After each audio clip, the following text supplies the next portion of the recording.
Welcome to our channel. Today we how to set up tax loss harvesting with Wealthfront, full guide step by step clearly. To start, log in to your Wealthfront account.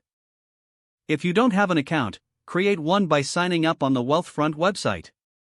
Once logged in, navigate to the Invest or Portfolio section of your dashboard. Check your current investments to understand your asset allocation. Familiarize yourself with Wealthfront's tax loss harvesting features. Ensure that you meet the minimum investment requirement for tax loss harvesting. Open the Tax Loss Harvesting section within the platform. Review the explanation of how tax loss harvesting works. Wealthfront will automatically identify potential tax loss harvesting opportunities in your portfolio. Consider enabling or adjusting the settings if needed for personalized strategies. Wealthfront uses algorithms to find investments that may have lost value and can be sold at a loss. This process helps offset gains from other investments in your portfolio. Observe the expected tax savings displayed by the platform. Confirm that you want to enable tax loss harvesting in your account settings. Monitor your portfolio periodically to see updates on tax loss harvesting actions taken. Wealthfront will send you notifications regarding any tax loss harvesting transactions. Stay informed about the overall performance of your investments and tax strategies.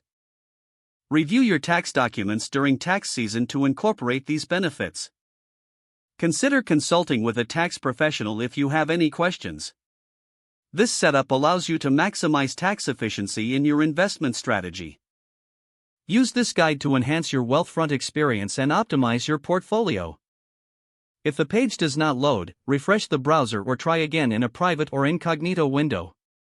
Make sure you are using the correct email address, then retype it carefully to avoid small typos. If your password is not accepted, use the reset option and create a new strong password you can remember. Check your spam folder for verification or security emails, then complete any requested confirmation steps. Enable two-factor authentication if available to improve account security and reduce unauthorized access risk. After signing in, review your profile details so your contact information and settings are accurate and current. If you see an error message, note it down and try again after restarting your device and internet connection. Don't forget to like this video and subscribe to our channel for more step-by-step tech guides.